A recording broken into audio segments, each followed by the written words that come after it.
नमस्कार, स्वागत है आपका हमारे YouTube चैनल ज्योतिष और धर्म में।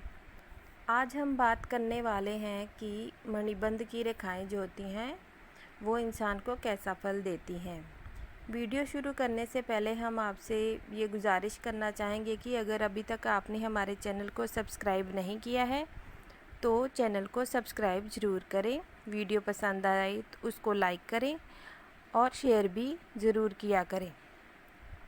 और भगवान से हम ये कामना करते हैं कि जिन्होंने भी हमारे चैनल को सब्सक्राइब किया है, भगवान उनकी कामनाओं को शीघ्र ही पूर्ण कर दे। अब वीडियो को शुरू करते हैं। ये जो हथेली होती है, इसके नीचे यहाँ पर ये वाली जो लाइंस होती हैं, इन्हें कहते हैं मणिबंध की रेखा। जब किसी के हाथ में अगर ये वाली प्रथम वाली मणिबंध की रेखा हो तो ये इंडिकेट करती है कि व्यक्ति जो होता है वो काफ़ी हेल्दी होगा, मतलब उसकी हेल्थ जो है काफ़ी अच्छी रहेगी। अगर ये ऐसे साफ, सुंदर और स्पष्ट हो, इस पर कटी पटी रेखाएं ना हो। अगर इस रेखा पर द्वीप का चिन्ह आ जाता है, ऐसे करके इसके ऊपर द्वीप का चिन्ह आ जाता है, तो ये बताता है कि व्यक्ति इस उम्र में बीमार पड़ सकता है, उसे कोई बीमारी जकड़ सकती है या उसका स्वास्थ्य भी प्रभावित हो सकता है। इसके अगर आप उम्र देखना चाहिए कौन सी है, तो ये बिल्कुल बीच की उम्र शो कर रहा है। अगर ये ऐसे स्टार्टिंग में होगा द्वीप का चिन्ह, तो वह इंसान बचपन में बीमार रहा होगा। अगर यही द्वीप का चिन्ह ऐसे लास्ट में शो हो रहा हो तो उसकी ओल्ड एज में आप ये समझ सकते हैं कि उसको कोई बीमारी जकड़ सकती है, स्वास्थ्य संबंधी कोई समस्याएं उसको परेशान कर सकती हैं। अगर किसी के हाथ में ऐसे इस रेखा पर त्रिभुज का निर्माण हो या किसी कोण का निर्माण हो या फिर यहाँ पर और क्या था, हाँ, ऐसे स्टार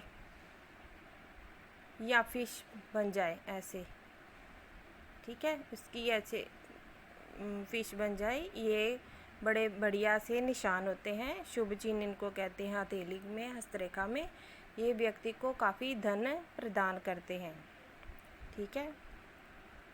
इसके बाद जो दूसरी मणिबंध की रेखा होती है, ये होती है हमारी वेल्थ वाली रेखा। इससे हम वेल्थ का पता चलता है कि इंसान के पास जो होगी काफ़ी वेल्थ होगी, मतलब उसके पास धन की कोई कमी नहीं होगी। ये स्वास्थ्य के बारे में बताती है और ये धन के बारे में सूचना देती है।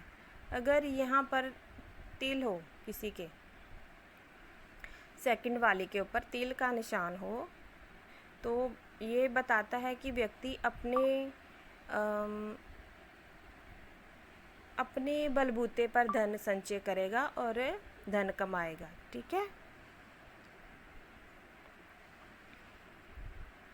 और ये यहाँ पर एक और तीसरी रेखा भी होती है, इसे भी मणिबंध की रेखा कहते हैं। ये बताते हैं कि व्यक्ति कितना जीवन में सुख भोगेगा, इसे हैप्पीनेस की रेखा भी कहते हैं। ये हो गई हेल्थ की रेखा, ये वेल्थ की, और ये उसका कितना सुख भोग सकता है उसके बारे में बताता है, ठीक है, कि उससे कितनी हैप्पीनेस ज़िंदगी में मिलेगी। उस हेल्थ होने पर और वेल्थ होने पर वह उसका कितना उपयोग करके सुख प्राप्त करेगा, इसके बारे में ये बताता है। कितना ज़िंदगी में खुशी उसे मिलेगी, ये तीसरी रेखा इसके बारे में बताती है। अगर ये रेखाएं मुड़कर कलाई के दूसरी तरफ भी चली जाए तो ये एक महान राजयोग इसे कहा जा सकता है। व्यक्ति काफ़ी सुख भोगता है ऐसी अवस्था में, क्योंकि उसकी हेल्थ भी ठीक रहेगी, उसके पास वेल्थ भी होगी, तो वो तो सुख भोगेगा ही। अगर ये किसी के हाथ में 4 मणिबंध रेखाएं हो, ये बहुत ही रेयर साइन होता है, किसी किसी के हाथ में होता है। जिसके हाथ में भी चौथी मणिबंध रेखा होगी ना, तो वो इंसान काफ़ी बड़े ओहदे पर रहेगा सारी ज़िंदगी, या उसका समाज में एक हाई रैंक होगा। इसे हाई रैंक की रेखा भी कहा जाता है कि उसका हाई रैंक रहेगा समाज में।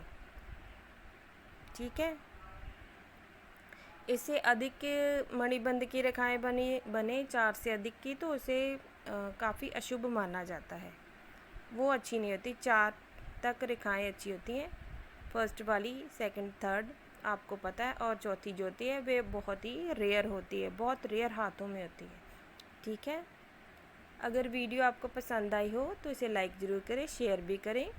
और हम आपसे वीडियो के अंत में कहना चाहेंगे कि आप रोज़ ही जब भी आप प्रेयर करते हैं तो भगवान का धन्यवाद करना ना भूलें। जो भी भगवान ने आपको दिया है उसके लिए लगातार कम से कम 21 दिन तक लगातार धन्यवाद भगवान को ज़रूर कहें। इससे आप अपने भाग्य में परिवर्तन स्वयं ही देखेंगे।